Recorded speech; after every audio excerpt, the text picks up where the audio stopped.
ustedes esta mañana. Me alegra enormemente el corazón poder estar una vez más. Pero ¿sabe una cosa? Me alegran más dos cosas. Uno, que el Señor nos sigue visitando. Eso es al que le gusta le sabe, dice el dicho, ¿verdad? Y dos, me gusta más seguir viendo la iglesia llena. Gloria a Dios por eso. Amén. Eso quiere decir que si el Señor está con nosotros, ¿quién contra nosotros, verdad? He titulado esta palabra, he puesto un nombre a esta palabra. No empiezo casi nunca diciendo cómo es el nombre de la palabra, pero hoy quiero hacerlo. Y la he titulado ¿Dónde está el arca? ¿Dónde quedó el arca? Pero no estamos hablando del arca de Noé. Vamos a hablar de otra arca. Y vamos a hablar del arca de la presencia. Amén, el arca del pacto, que fue estipulada por Dios en el tiempo de Moisés. Y el Señor le decía a Moisés, le dice, mira, donde vaya mi arca y mi presencia irá contigo. El arca del pacto representaba la presencia de Dios. Eso representaba el arca. Y mientras el pueblo estuvo por el desierto, el arca siempre estuvo con ellos. Siempre. Y aún después de salir del desierto, habiendo entrado en la tierra de Canaán, en la tierra prometida, el arca permanecía con ellos. Porque era algo sagrado para los judíos ir con el arca delante de ellos. Pero hubo un momento en el cual, cuando leemos el libro de Crónicas, hay un título que dice, aparece por allá en el primer libro, en el primer libro de Crónicas, en el capítulo 13, dice, David intenta traer el arca. Entonces cuando usted lee ese capítulo 13, David quiere volver a traer el arca que alguna vez estuvo. Entonces la pregunta es, ¿por qué volver a traer si se supone que era algo sagrado para los judíos, para los israelitas y que siempre tenía que estar con ellos? Escuche esto. La presencia de Dios no es algo que usted deje en su casa y regrese por ella por la tarde.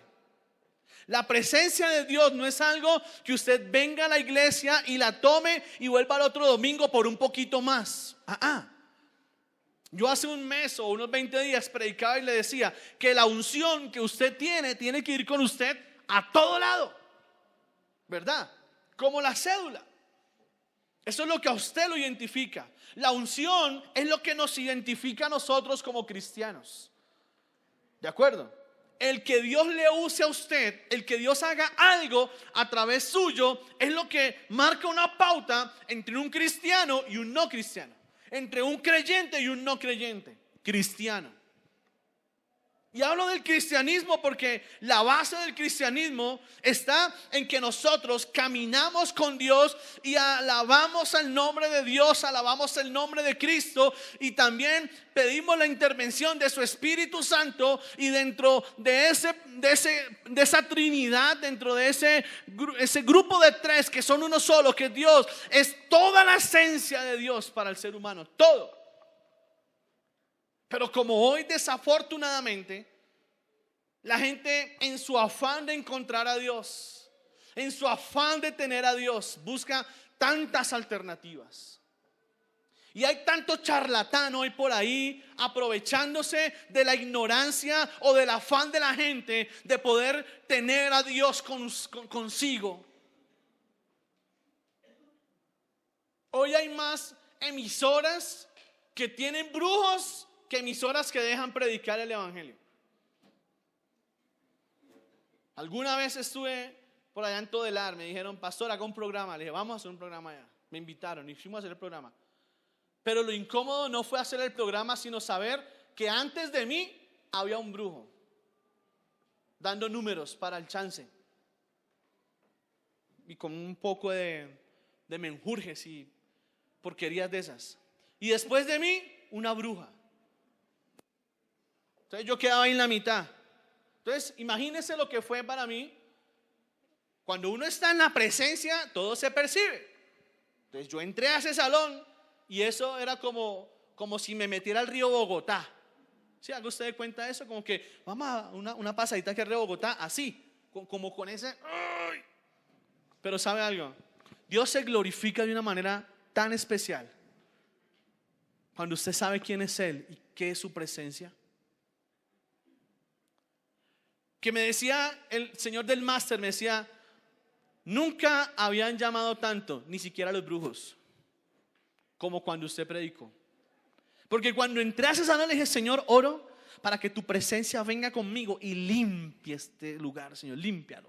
Limpia, Señor, este lugar. Padre, saca toda inmundicia, Señor, saca todo pecado, saca todo espíritu inmundo, Señor, de este lugar y glorifícate y entrónate en este lugar.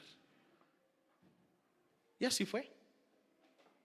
Dios se va glorificando cuando yo decido que la presencia de Dios venga conmigo.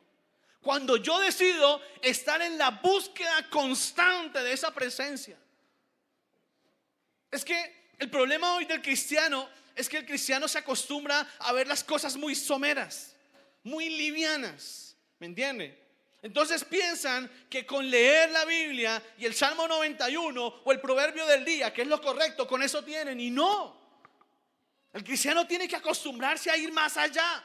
El cristiano tiene que acostumbrarse a dar un paso más adelante. Pero es que el problema es que nos limitamos demasiado, amados. Nos limitamos mucho. Y si hay algo que a Dios le molesta, le incomoda, es que haya personas que se limiten con Él.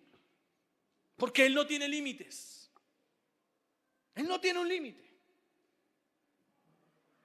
Él no tiene un límite. Si usted le pide un carrito le da. Pero si usted le pide una camioneta tiene. Depende de su fe.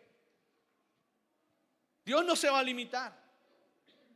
Pero quiero retomar y le digo algo. ¿En qué momento la presencia, en qué momento el arca se perdió? ¿En qué momento el arca dejó de estar con los judíos? ¿En qué momento el arca ya perdió su norte y los judíos descuidaron el arca y ya no estaba más con ellos? Si se supone que era algo sagrado. Si se supone que la esencia de ellos como judíos era poder tener la presencia de Dios con ellos. Yo le pregunto, ¿cuántas veces al día usted busca la presencia de Dios? ¿Cuántas veces al día usted le dice al Señor, Padre, ya oré, ya leí, Señor, ahora me dedico a buscar tu presencia? Esa es la esencia nuestra, amados. Otras sectas también tienen sus libros y también los leen. Hay sectas que tienen libros. Usted lee los mormón, tiene el libro mormón, ¿verdad? Usted ve a los musulmanes, allá tienen el libro de Mahoma y lo leen, hermano, y con una devoción. Pero los cristianos tienen Biblia para domingo, no más. Los cristianos no tienen Biblia para decirle, oiga, necesito un consejo, permítame, yo le muestro qué dice la Biblia. No. Es raro ver un cristiano o una mujer cristiana.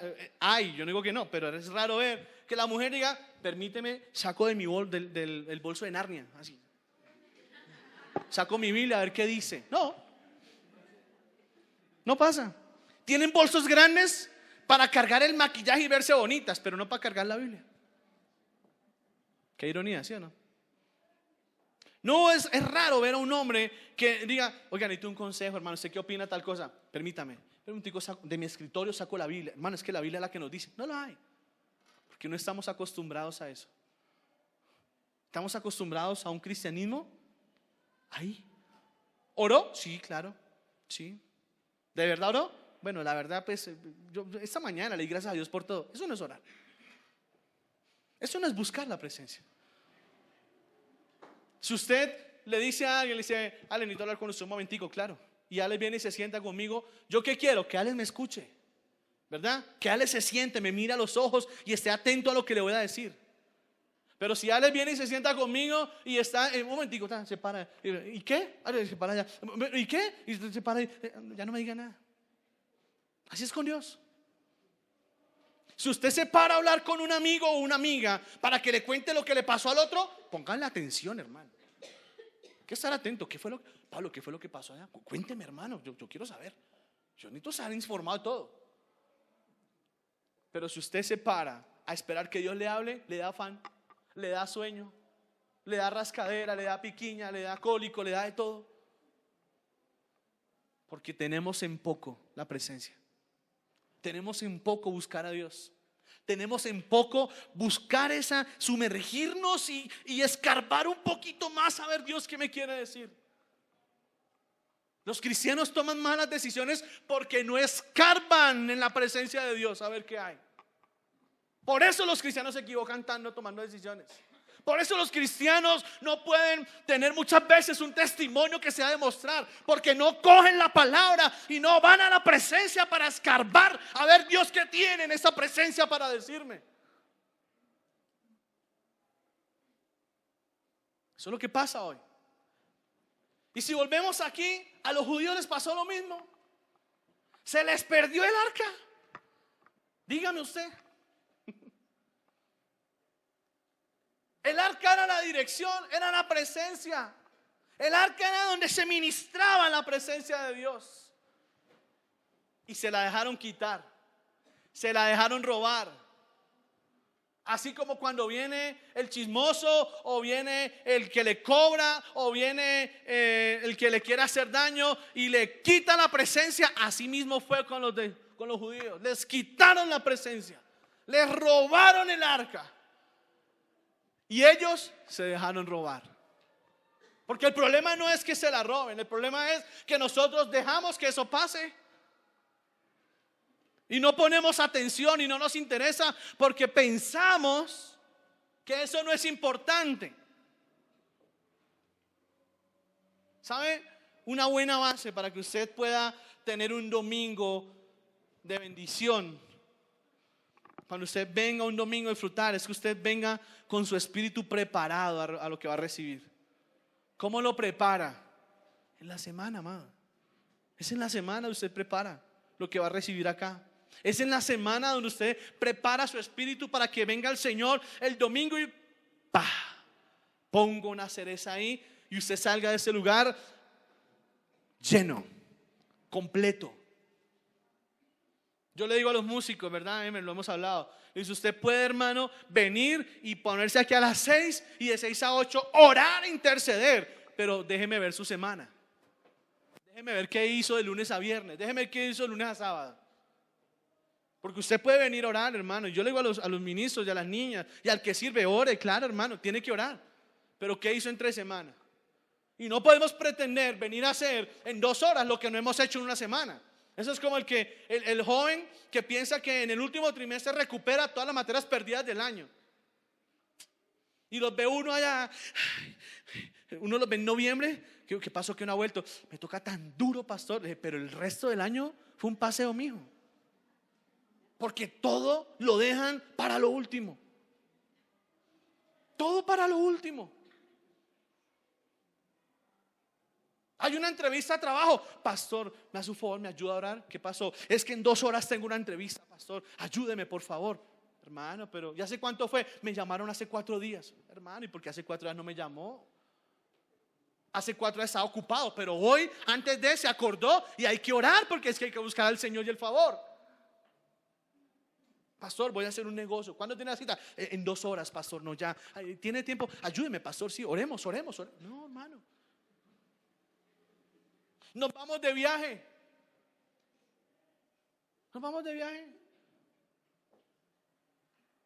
Y de pronto se le olvidó orar saliendo. Puede pasar, ¿sí o no? No, el afán, los niños, las maletas, la tabla de surf, todo eso se le olvida ahí mientras mete todo eso ahí. Porque hay gente, ¿no? De pronto aquí en esa iglesia, no, ahora sí. Los que les gusta ir a pasear, no sé, a Los Ángeles de pronto, allá, a gomelear allá. Y sabe, puede pasar que salga, puede pasar que se le olvide, pero ¿sabe algo? ¿Sabe qué le garantiza que usted va en bendición? No que ore, sino que usted tenga una comunión continua con el Espíritu de Dios. No se preocupe.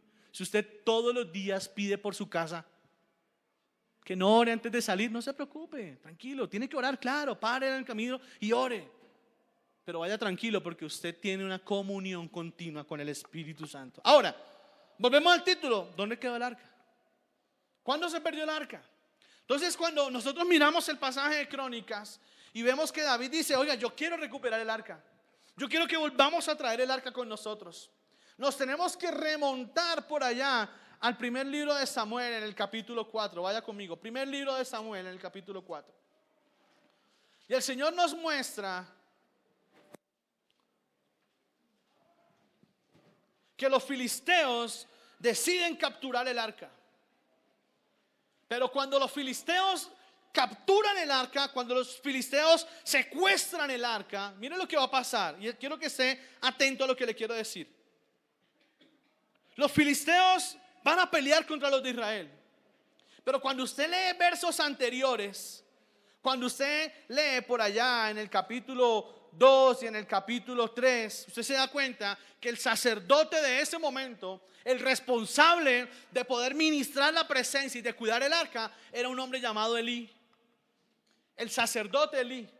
El mismo sacerdote que fue el instructor del profeta Samuel cuando fue llamado Samuel al ministerio.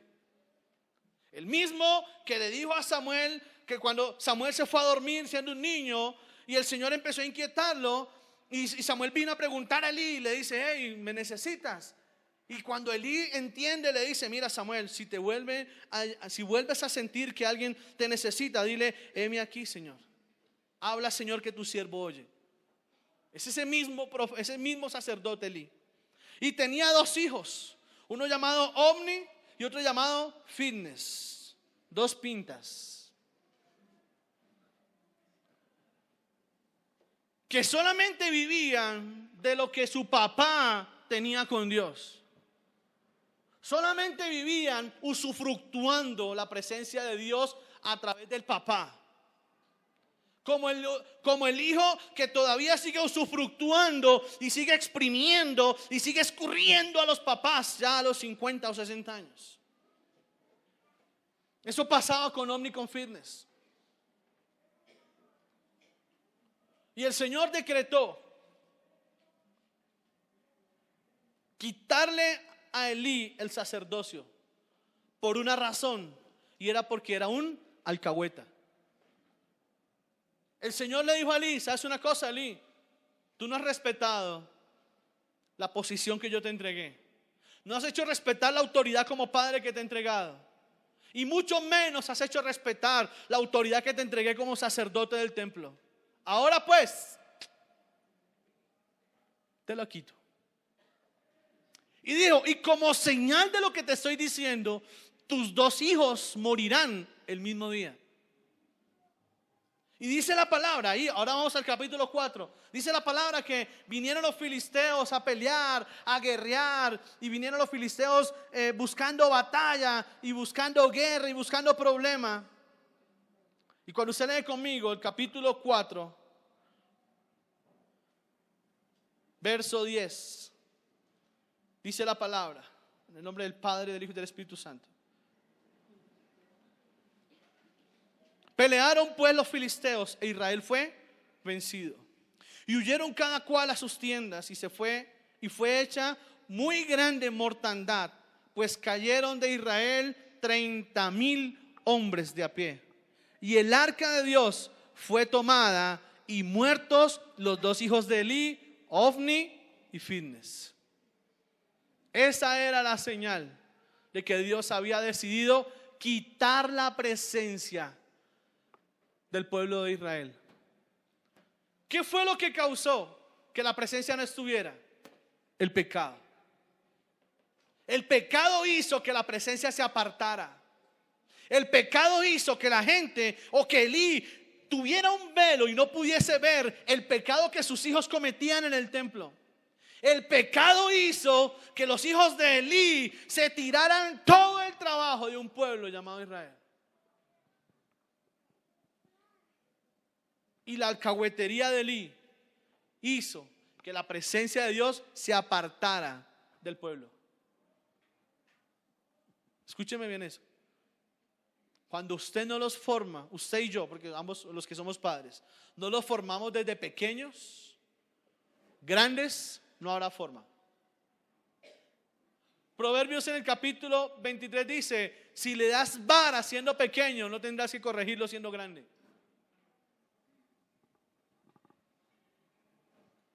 Y hay papás que se ufanan porque dicen, nunca los he tocado. La palabra dice otra cosa, amado. Y la palabra dice que hay que corregirlos. Y para eso está la vara. Porque yo he visto papás que dicen, nunca en mi vida le he tocado un pelo. Mis hijos no pueden decir eso. Ninguno. Aleluya. ¿Sabe? Robaron el arca, se perdió el arca, se fue, no está. Pero hay algo. Los filisteos pensaban que robando el arca iban a debilitar al pueblo. Y lo debilitaron efectivamente. Le mataron 30,000 en un día.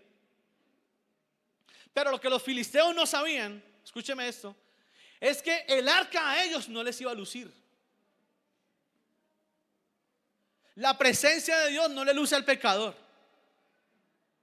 La presencia de Dios no luce y no sale en la persona que está actuando en lo oculto. Aleluya. Por eso no podemos decir, qué bendición, pastor.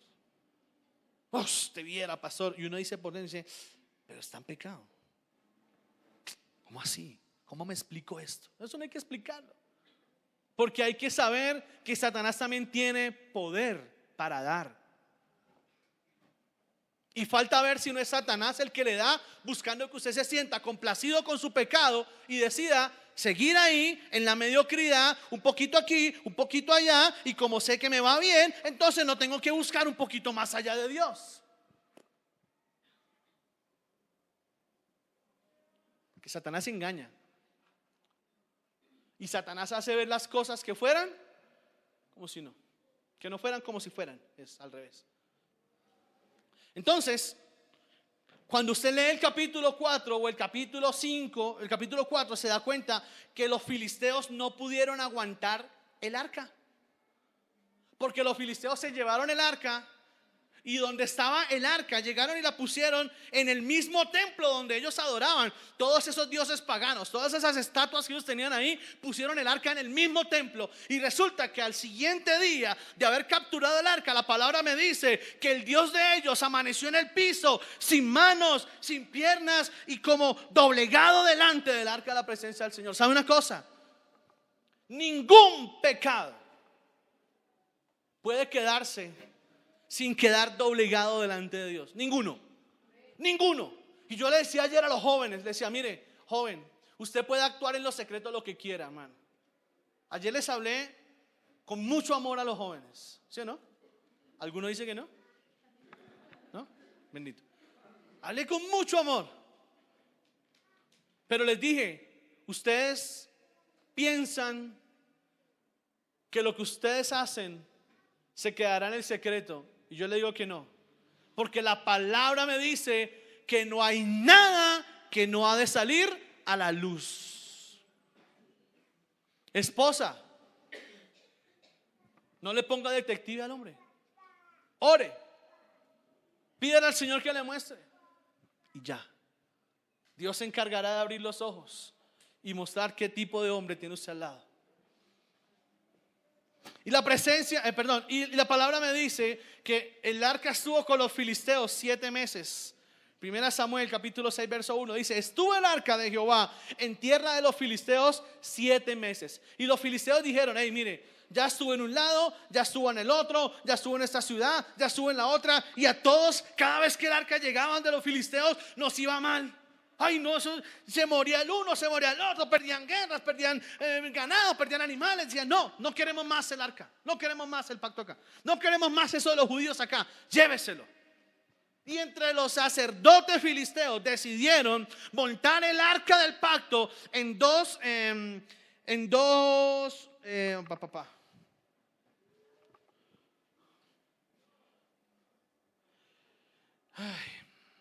vacas. Y echaron a andar las vacas fuera de la ciudad de los filisteos. Dijeron que se las lleve. Y la palabra dice que el arca volvió al pueblo de Israel. Dios direccionó esas dos vacas para que llegara a una ciudad que era de judíos. Y cuando los judíos la vieron llegar, los judíos la tomaron de nuevo. Capítulo 6, verso 11 dice: luego pusieron el arca de Jehová en un carro y la caja con ratones de oro y figuras de tumores, y las vacas se encaminaron por el camino de Bet-Sames y seguían caminando recto, andando y bramando, sin apartarse ni derecha ni izquierda. Y los príncipes de los filisteos fueron tras ellas hasta el límite de Bet-Sames. Y los de Bet-Sames segaban el trigo en el valle, alzando los ojos vieron el arca y se regocijaron cuando la vieron. Pero había un problema. Mientras la presencia no estuvo con los de Israel, los sacerdotes se despelucaron a hacer cosas malas. Mientras la presencia no estuvo con Israel, los sacerdotes no ejercieron su sacerdocio. Los sacerdotes se dedicaron a hacer las cosas a topa y tolondra, a la guachapanda, como cayera, y eso tenía disgustado al Señor. Porque cuando no hay presencia, escúcheme esto, cuando no hay presencia de Dios, la persona hace y deshace y se vuelve un 8 en su vida, pensando que lo que está haciendo está mal. Pero si no hay presencia, no hay dirección. No hay dirección. Y cuando el arca vino, dice la palabra que el arca fue guardada en la casa de un hombre llamado Abidanat durante 20 años. Allá la guardaron. No la volvieron a sacar durante 20 años. Allá la olvidaron porque quienes la recibieron habían perdido la costumbre de tener la presencia y prefirieron guardar el arca y encajonarla durante 20 años. Hasta que llegó un hombre llamado David. Y David dijo: hey, quiero que regresemos el arca. Quiero que traigamos nuevamente el arca. Así como hoy el Señor está diciendo: yo quiero que vuelvan a tener mi presencia. Yo quiero que usted sienta lo que otros sienten. Porque hay personas que vienen a la iglesia y se quedan así como estatuas diciendo: oiga, ¿qué es esto tan raro que está pasando? ¿Qué es lo que le pasa a este que tiembla? ¿Qué es lo que le pasa a esta que llora? ¿Qué es lo que le pasa a todos que levantan las manos y están como locos? Eso es presencia. Pero hay otros que se quedan diciendo: yo no abro los ojos porque me da miedo. Es que me da susto ver lo que está pasando acá. Yo veo que gritan, yo veo que hacen, yo veo que uno se cae, yo veo que el otro, ay, yo no quiero abrir los ojos porque me da miedo. Y piensa uno que está en el espíritu y lo que está es acobardado ahí, atrincherado en ese miedo y en ese temor. Y hay otros que dicen: oiga, yo quisiera vivirlo así como lo viven ellos. Yo quisiera que algo empezara a entrar. Yo quisiera que un fuego empezara a quemarme. Yo quiero sentir eso, pastor. Yo quiero empezar otra vez o quiero saber qué significa tener la presencia de Dios conmigo. Al que quiere se le dará. Y al que pide se le dará más. Pero hay otros que no piden. Otros que no les interesa. Otros que sencillamente piensan que eso no es importante. Ninguna relación con Dios podrá prosperar si no hay presencia. Escúcheme lo que le digo: ninguna persona que diga llamarse cristiano o creyente podrá prosperar en su relación espiritual con Dios si no hay presencia de Dios. No hay. Es imposible. Y llegó el día en que David dijo: yo quiero que traigamos el arca de la casa de Abinamat. Acompáñame, Primera de Crónicas, por favor.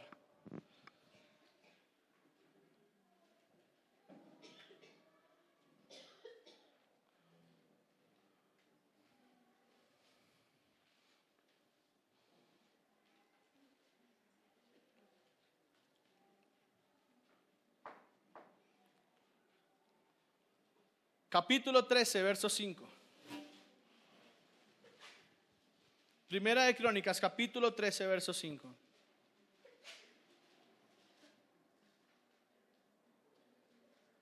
David quiso traer el arca. Dice la palabra: entonces David reunió a todo Israel desde Sior de Egipto hasta la entrada de Hamat, para que trajesen el arca de Dios de Kiriam Jeraim. Y subió David con todo Israel a Baala de Kiriam Jeraim, que está en Judá, para pasar de allí el arca de Jehová de Dios, que mora entre los querubines, sobre el cual su nombre es invocado. Y llevaron el arca de Dios de la casa de Abinadab en un carro nuevo, y Usa y Ahío guiaban el carro. ¿Saben? David dijo: hey, vamos a traer el arca, vamos a traer la presencia. Y David pensó en ese momento, o quizás se le olvidó lo que significaba el arca, o la forma en que había que manejar el arca. Hay personas que olvidan lo que significa la presencia, o la forma en la cual yo busco la presencia de Dios. Hay personas que lo tienen en poco. Hay personas que no valoran el cómo busco yo la presencia de Dios, y la quieren tener, pero no lo logran porque sencillamente no saben cómo se hace. Y eso le pasó a David. La palabra dice que montaron el arca en los bueyes. Verso 7 del capítulo 13 de Primera de Crónicas. Y llevaron el arca de Dios a la casa de Abinadab en un carro nuevo, y Usa y Ahío guiaban el carro. Y David y todo Israel se regocijaban delante de Dios con todas sus fuerzas, con cánticos, arpas, salterios, tambores, címbalos y trompetas. Pero cuando llegaron a la era de Kidón, Usa extendió la mano al arca para sostenerla, porque los bueyes tropezaban. Y el furor de Dios se encendió contra Usa y lo hirió, porque había extendido su mano al arca, y murió allí delante de Dios. ¿Sabe? La búsqueda de la presencia es algo tan personal. Tan personal. La búsqueda de la presencia es algo tan íntimo, tan de cada uno, que David quizá puso las personas, puso los sacerdotes, dijo: bueno, Plinio, Mateo, Alexander, vengan ustedes acá y lleven el arca. Perfecto, ellos lo hicieron. Pero hubo dos circunstancias que David ignoró. Una, Dios había establecido un orden para poder transportar todos los utensilios del templo, incluido el arca. Dios había dejado escrito unas normas. El Señor, a través de Moisés, había establecido un orden para poder direccionar las cosas que eran de Él. Las cosas en Dios tienen un orden, amados. Las cosas en Dios no son como usted cree o como nos sirva a nosotros. No. Las cosas en Dios tienen un orden. Así a usted y a mí no nos gusta el orden que Dios tiene. Así usted y a mí no nos agrade Dios cómo estableció las cosas. No importa. Ya Dios lo tiene establecido. Ya Dios lo tiene ahí escrito. Y lo segundo, ¿sabe? Usa extendió la mano pensando que podía ayudar a sostener el arca para que no cayeran de los bueyes. Pero Dios le hirió diciendo: ¿sabes una cosa? Yo no te pedí que metieras la mano. ¿Sabe?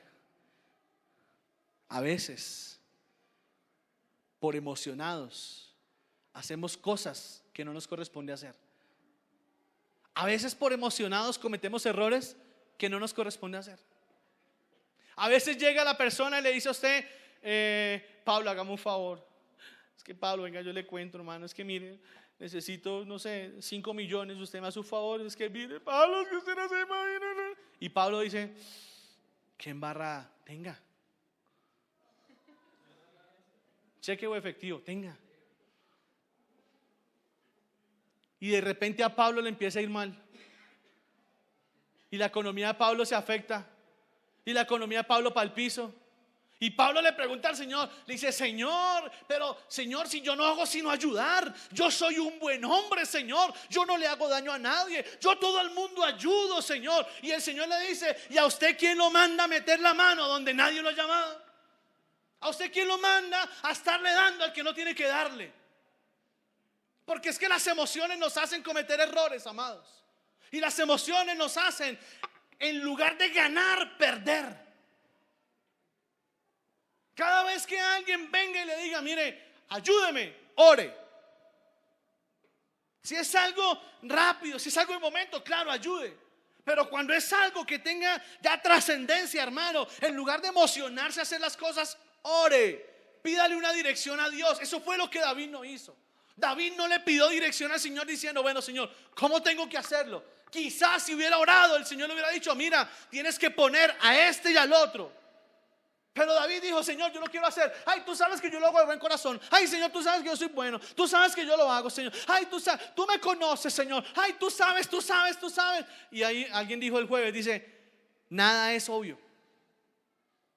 Pero es que usted lo hace, es que obvio, es que es obvio, ¿no? Que es por el Señor. Es que yo lo hago en nombre de Dios. Nada es obvio. Esa frase me gustó. Nada es obvio. Y eso le pasó a Usa. Usa metió la mano donde nadie lo llamó a meterla. Usa se metió a Redentor cuando nadie lo llamó a hacer nada. Y por eso muchas veces nosotros nos ganamos enemigos en lugar de tener más amigos. Porque nos ponemos de redentores y salimos crucificados. Porque hacemos las cosas emocionados. Porque nos gusta ser redentores de todo el mundo. Ay, San Emerson, Santa Natalia, Santa Carolina, ¿no? Y nos gusta más lo que la gente piense que lo que Dios piense. A mí me gusta más estar bien con Alex y con Claudia porque tan lindo, me gusta que me saluden. Ay, yo quiero estar bien con Angie porque yo quiero que Angie cuando llegue me salude. Entonces yo me vuelvo el que hace las cosas no por Dios sino por ellos. Y no hace las cosas y no dice las cosas como le sirve a Dios sino como lo quieren escuchar ellos. Por eso el arca se perdió. Porque no hubo alguien que tuviera la autoridad para defender el arca. Porque no hubo alguien que tuviera la autoridad para pararse a defender el arca. Por eso el arca se perdió. Por eso la presencia no está. Porque muchas veces actuamos como actuó Elí y no tomamos autoridad, sino que nos volvemos alcahuetas del pecado de otros. Por eso hay hogares que no arrancan. Por eso hay hogares que están estancados. Porque en lugar de confrontar el pecado, lo vuelven algo que hay que estar, una cosa. Es que usted como esposa o como esposo sea, ¿cómo se dice? Incondicional. Y otra cosa es que nos volvamos alcahuetas. Eso es algo muy diferente. Yo puedo amar a mis hijos. Y ellos saben que yo doy la vida por ellos, pero nunca alcahueta. Jamás. Nunca. Es que yo lo amo tanto. Mi amor, yo lo amo a usted, pero de malas. Escuche lo que tengo que decirle. Y lo han escuchado. Gústeles o no les guste. Y lo mismo pasa acá con toda la iglesia. Es mi deber confrontarlo a usted con el pecado, confrontarlo a usted con lo que está mal, confrontarlo a usted con lo que hace bien y con lo que no hace bien. Ese es mi deber. Mi deber no es consentirle el pecado. Mi deber no es tenerlo contento a usted aquí en la iglesia. Ese no es mi deber. Porque usted no viene por mí. Usted viene buscando algo de Dios, ¿verdad? Usted viene buscando que Dios le entregue algo un poco más cada domingo. Eso es lo que usted viene a buscar. Por eso mi deber es establecer y defender y guardar y cuidar que la presencia de Dios no se aparte de este lugar, no se vaya de este lugar. Ese es el deber mío como pastor, como sacerdote de esta casa. Y si volvemos a Usa metió la mano y el fuego de Dios cayó. ¿Quién lo mandó a meter la mano a Usa? ¿Quién lo mandó? Pastor, es que yo lo hice fue por ayudarlos, pastor. ¿Y usted oró? ¿Y qué le dijo el Señor? ¿Qué respuesta tiene? Ay, pastor, es que yo lo hice es que yo los vi tan mal, pastor, de verdad yo no sabía qué hacer. ¿Usted oró? ¿Usted le preguntó algo a Dios? ¿O lo hizo de buena gente y de emocionado? Es que de gente buena está llena el infierno, amados. De gente que dice, yo no robo, yo no mato, yo no le hago mal a nadie. Es que yo soy bueno, pero no buscan a Dios. No buscan la presencia. No se preocupan por saber Dios qué piensa. Y van de tumbo en tumbo, de error en error, de caída en caída, y no se pueden levantar porque sencillamente no buscan la guianza ni la presencia de Dios. A ver, Dios, ¿qué opina? Gracias, amén. Bien. Desde los míos. En el libro de Números, no se preocupe, yo se lo busco. Números capítulo 4, verso 1. Libro de Números, capítulo 4, verso 1. El Señor había establecido cuáles eran las tareas de quienes debían dirigir los instrumentos, los elementos del templo. Y la palabra dice: habló Jehová a Moisés y Aarón diciendo: toma en cuenta de los hijos de Coat, de entre los hijos de Leví, por sus familias, según las casas de sus padres, de edad de 30 años hacia arriba hasta 50 años, todos los que entran en compañía para servir al tabernáculo de reunión. Escuche bien el verso 4 del capítulo 4 de Números.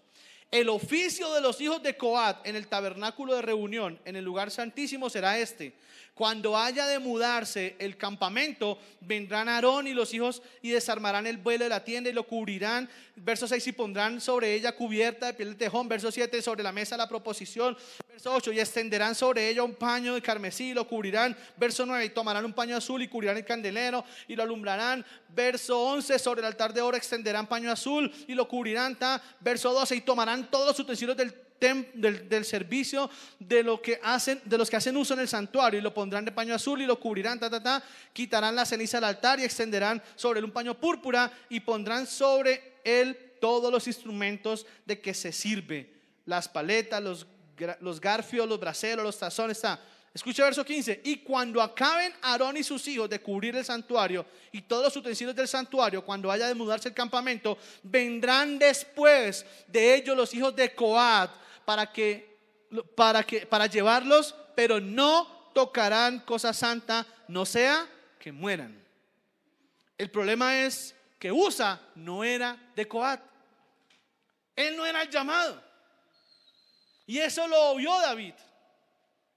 David se le olvidó quiénes eran, cuál era el orden de Dios. Y a veces se nos olvida a nosotros cuál es el orden de Dios, qué es lo que verdaderamente Dios tiene establecido, qué es lo que verdaderamente Dios tiene ya hecho para un hogar, por ejemplo, hecho para criar unos hijos, por ejemplo, hecho para usted como esposa, por ejemplo, o para usted como esposo, por otro ejemplo.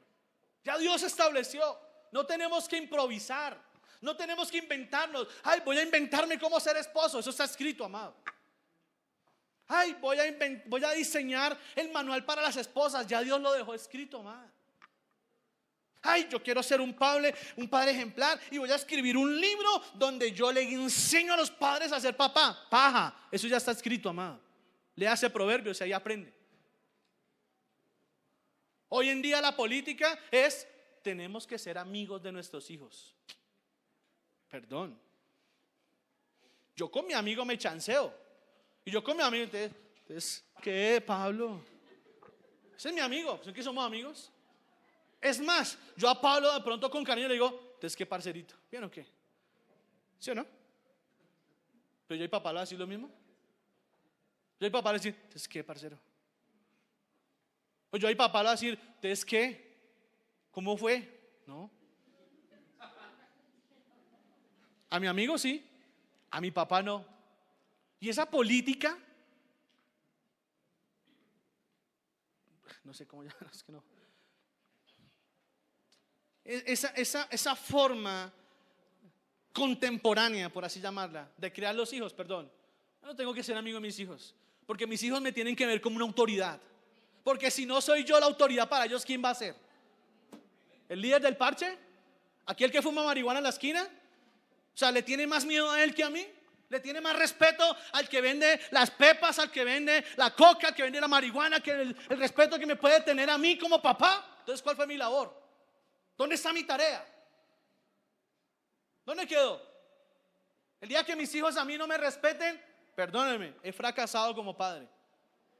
El día que mis hijos me pierdan el respeto, fracasé como papá. No soy llamado a ser amigo de mis hijos. Esas cosas están establecidas. Usted como mujer no está llamada a ser la Celestina de su esposo. Usted está llamada a ser la esposa. La mujer de honra, la mujer que respetan, la mujer que aman y le dan un lugar. No la Celestina. Porque es que la Celestina le cuida a las novias y le cuida a los amiguitos. Usted no es Celestina, usted es esposa. ¿En qué momento perdemos los papeles? ¿En qué momento nos cambia el papel? ¿En qué momento yo dejo de ser el pastor que ama pero reprende a ser el pastor alcahueta? Una línea muy delgada, amado. Así, delgadita, casi invisible.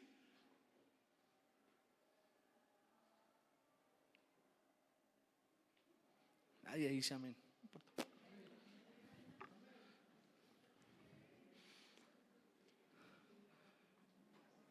Dios había establecido un orden.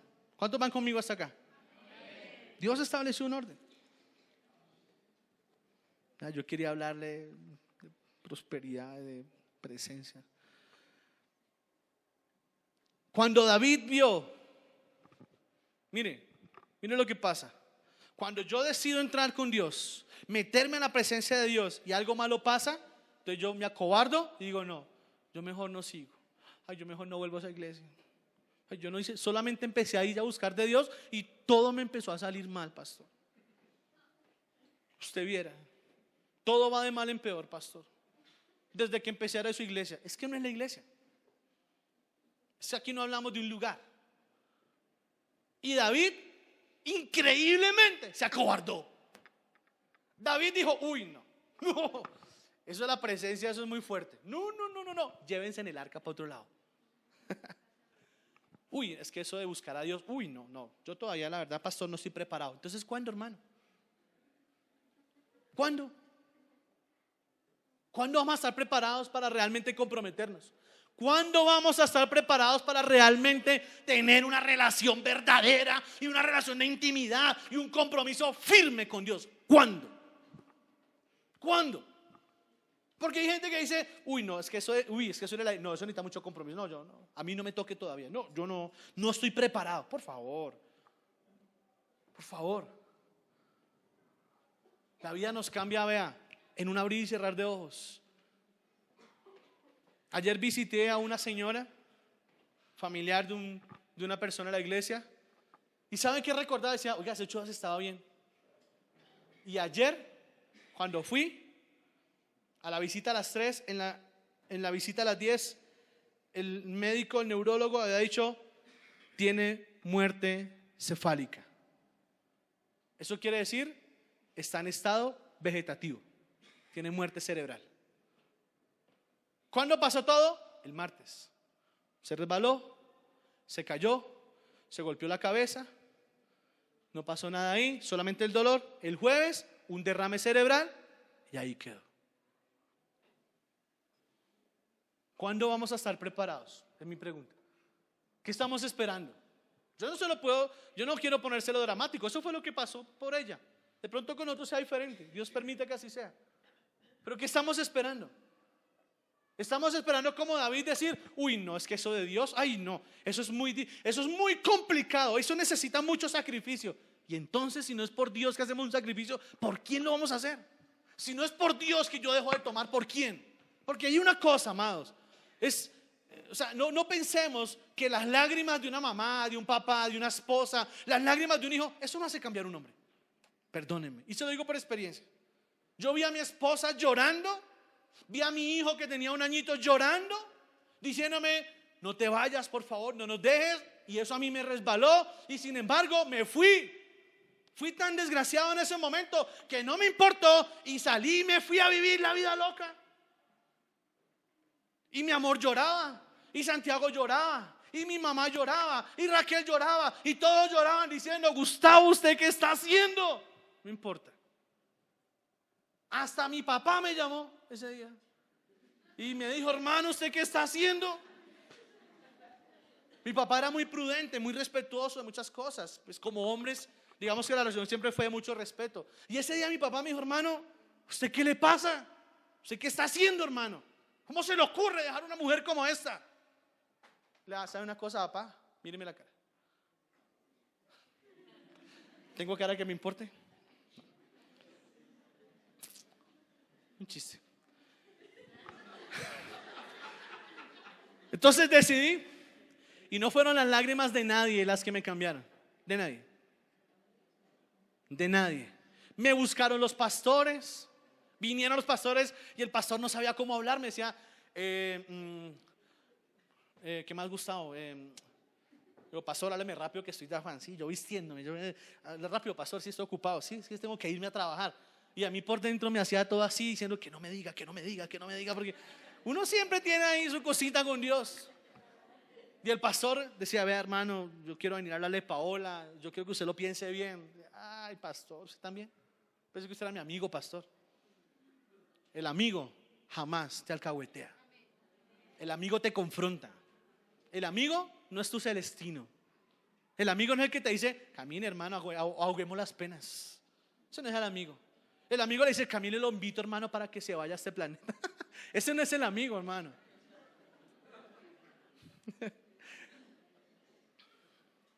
Es un hijo del diablo que lo quiere llevar al pecado.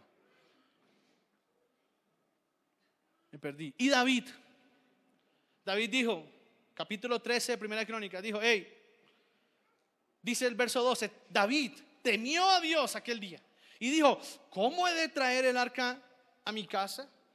Y no trajo David el arca a su casa en la ciudad de David, sino que la llevó a casa de Obed Edom Geteo. Verso 14, mire, y el arca de Dios estuvo con la familia de Obed Edom en su casa 3 meses, y bendijo Jehová la casa de Obed Edom y todo lo que tenía. Mire, le aclaro algo. ¿Por qué no bendijo a la casa del filisteo? Porque no era el Dios de los filisteos. Porque Dios no es el Dios del impío ni del pagano, ¿entiende? Pero bendijo Dios la casa de Obed Edom, porque Obed Edom era un judío, era uno que tenía temor de Dios, era uno que era hijo de Dios, era uno que respetaba, amaba y temía a Dios. Y él dijo, hey David, si usted no quiere la presencia, tráigamela que yo así la tengo. ¿Sabe? El que decide tener el arca, el que decide encontrar la presencia, vamos Marco, el que decide meterse con el Señor, el que decide, Señor, yo doy todo por ti, no me importa lo que me venga, a ese es al que Dios bendice.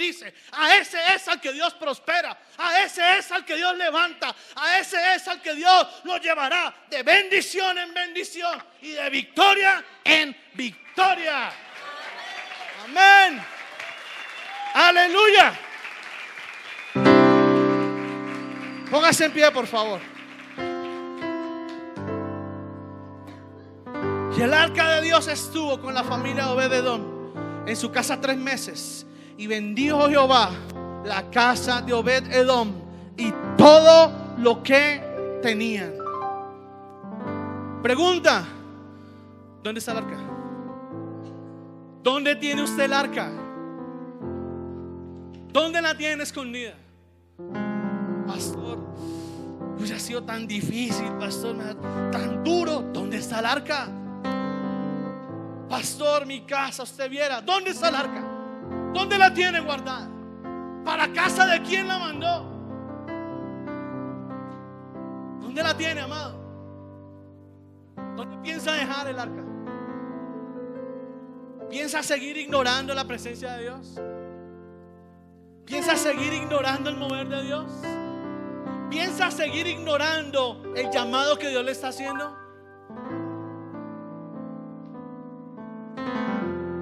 ¿Cuándo se va a convencer de que esto es real? ¿Cuándo se va a convencer de que esto es verdadero? ¿Cuándo se va a convencer de que esto es en serio? Eso no son emociones. Por lo menos conmigo no hablo por otros. Conmigo no. Mi deber no es mover sus emociones, no me interesa. Prefiero que usted salga bravo por esta puerta diciendo: el pastor está dándome palo. Váyase bravo, hermano. Gloria a Dios por eso. Prefiero ir a contentarlo con un abrazo y decirle que lo amo. Pero prefiero que usted saque el arca de donde la tiene, allá guardada, allá debajo de la cama, llena de polvo, donde los ratones la están comiendo. Saque esa presencia, hermano, y empiece a disfrutarla. empiece a gozarse la presencia, empiece a disfrutar algo diferente con Dios. Usted no se cansa de la monotonía. Usted no le cansa las mismas oraciones todos los días. No le cansa tener que repetir las mismas palabras todos los días. No se cansa de eso. Para los que oran, ¿no? No se cansan. Y los que no se cansan de tener una relación tan tibia con Dios. ¿Cómo estoy yo con alguien toda una vida cuando no la amo? ¿Cómo? ¿Cómo puede usted estar con Dios toda su vida sin amarle y sin dedicarle tiempo? ¿Cómo hace? Explíqueme, yo no sé. Tendría que enseñarme porque la verdad no tengo ni idea. Para mí una relación se construye todos los días. Todos los días se construye una relación, con las cosas buenas y con las cosas malas. Ayer hice un taller con los muchachos acá y les di un papelito y les dije: escríbame las cualidades de sus papás. Te viera lo que salió. ¿Y para qué les digo? Salieron cosas interesantes. Sobre todo una de mi hija, que dijo: ay, yo quiero. Le dije: bueno, mamita, hable pues. Hable, a ver. Me gusta mi papá, que es trabajador, y no me gusta. Y todos así. Todos así. ¿Qué va a decir Sara? Que pelea con mi mamá. Y todos me voltean a mirar. ¿En serio, pastor? Le dije: un momento, yo aclaro algo. Yo voy a aclarar algo. Y tengo a mi hijo por testigo. Le dije: no es que peleemos, porque no peleamos. Gloria a Dios por eso. El Señor está como testigo. Nunca peleamos. Porque para pelear se necesitan dos y nunca hay contraparte. Sí, mi amor pelea sola, es la verdad.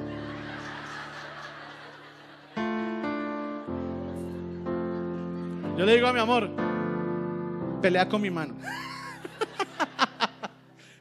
Eso dicen los muchachos hoy: pelea con mi mano. No peleamos, pero sí tenemos muchas diferencias a veces.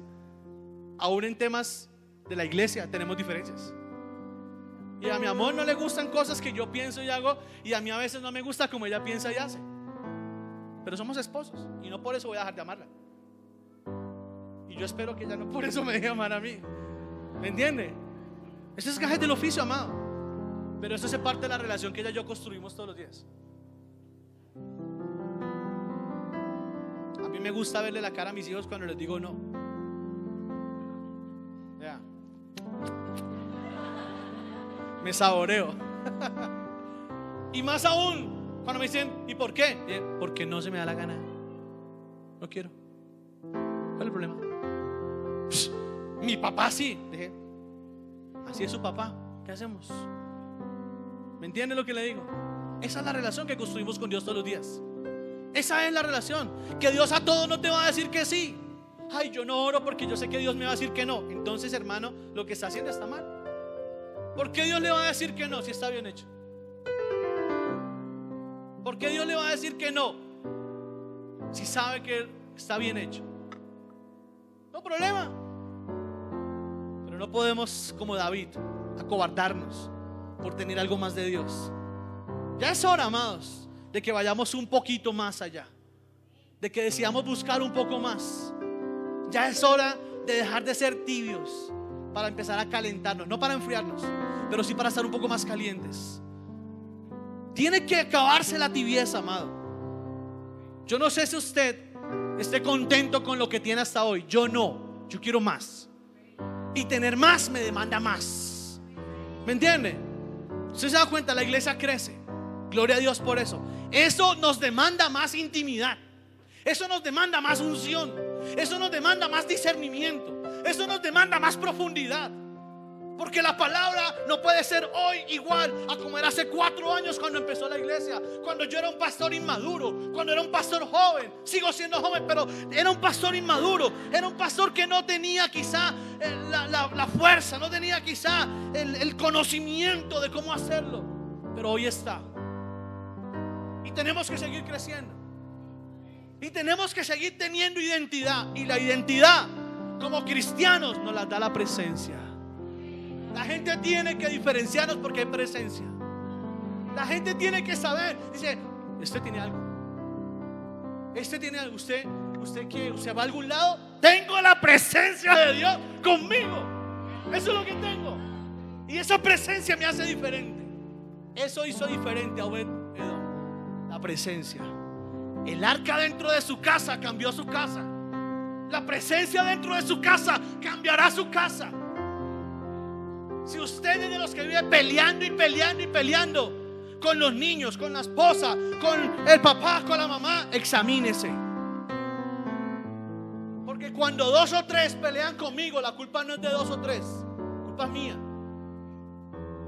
Y yo he escuchado gente que dice, pastor, es que los de mi casa, es que mi esposa, es que mi hija, es que mi otra hija, es que mi hijo, es que no sé qué. Examínese usted, hermano.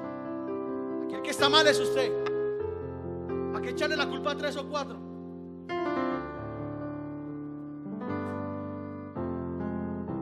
Pero la presencia de Dios viene y todo cambia. ¿Cuántos están conmigo?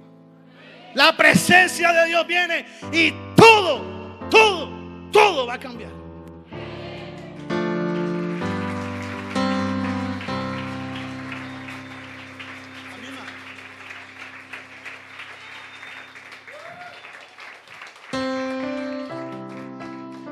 Yo quiero saber si hay una iglesia que dice, pastor, ¿sabe una cosa? No lo pensaba así, pero hoy lo pienso. No lo pensaba así, pero quizá, pastor, usted tenga algo por allá de razón. Quiero empezar a buscar.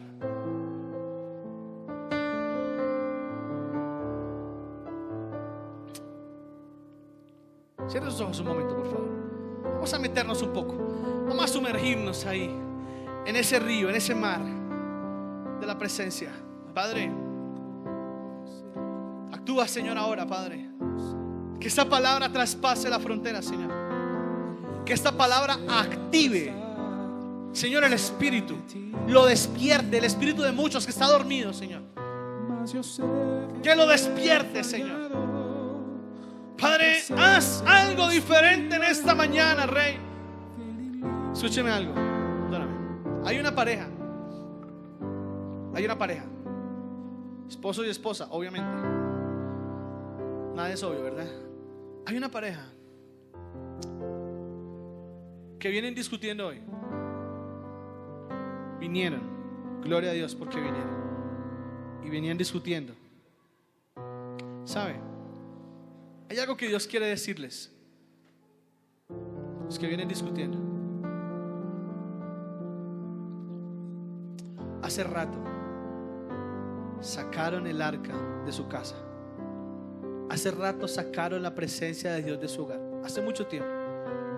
Y no se habían dado cuenta hasta hoy. Usted, varón, buscó excusas y buscó justificar su frialdad con el error de otros. Y usted, mujer, se conformó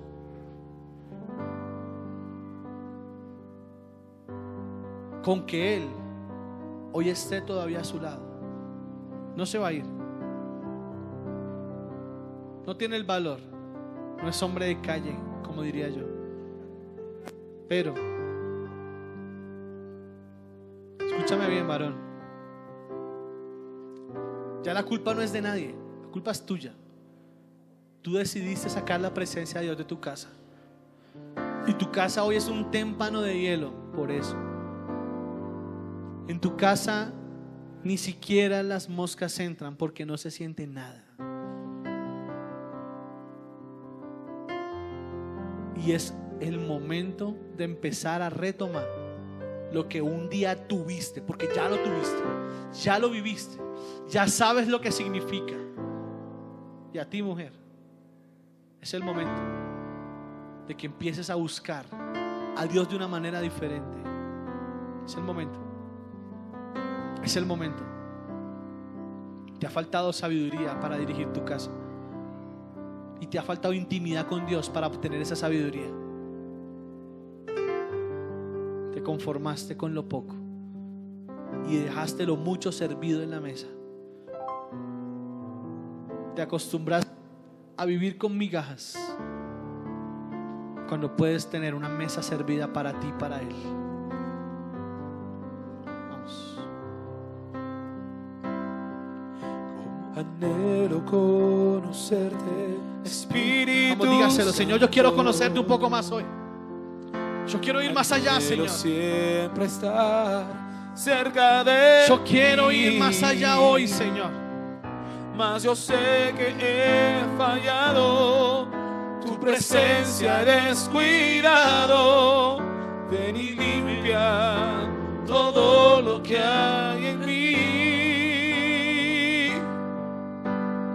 Anhelo conocerte, Anhelamos. Espíritu Santo. Estoy loco por conocerte, Espíritu Santo. Anhelo siempre estar cerca de Anhelo. ti. Anhelo tenerte Mas yo nuevamente. sé que he fallado. Quiero que vuelvas conmigo. Tu presencia he descuidado. Quiero que estés de nuevo en mi vida. Ven y limpia. Quiero que todo regreses. lo que hay en mí. Ven de nuevo. Dilo. Como paloma con tu gracia, hoy desciende. Vamos, Señor, Como hazlo. aceite derramado. Ven, Espíritu de Dios. Ven, Espíritu Santo, ven. Como fuente de agua viva, saciar mi sed, llama de fuego, ven y purifícame. Señor, ven, quema lo que no sea tuyo, Como quémalo. paloma con tu gracia, Renueva el fuego. hoy desciende. Vamos, quiero ver manos arriba. Como aceite El que lo quiera, el que lo anhele. derramado. El que quiera más, diga, Señor, yo quiero más. Como fuente de agua viva, saciar mi sed, llama de fuego, ven y purifícame. Llama de fuego, ven y purifícame. Llama de fuego, ven y purifícame. Vamos a decirle, anhelamos, Señor. Anhelo. Vamos, yo quiero toda la iglesia que lo cante. Espíritu Santo. Usted dice, Señor, yo no sé cómo pedirle eso al Señor. Cante. Siempre estar Dígaselo a través de la cerca música. de ti. Señor, anhelo tenerte más cerca, Señor. Mas yo sé que he fallado, tu presencia he descuidado. Ven y limpia. Vamos, Señor, limpia. todo Limpia. lo Que tu hay fuego en mí. queme, Señor. Como paloma con tu gracia, hoy desciende. Como aceite derramado. Derrama tu unción, Señor. Derrama tu aceite en esta Como mañana, Dios. fuente de agua viva. Ámalo, Señor. Saciar mi sed, llama de fuego, ven y purifícame. Como paloma con tu gracia, hoy desciende. Como aceite derramado, úngeme. Como fuente de agua viva, saciar mi sed, llama de fuego, ven y purifícame. Llama de fuego, ven y purifícame. Llama de fuego, ven y purifícame. Llama de fuego, ven y purifícame. Mas yo sé que he fallado, no quiero estar lejos de ti. Llama de fuego, ven y purifícame.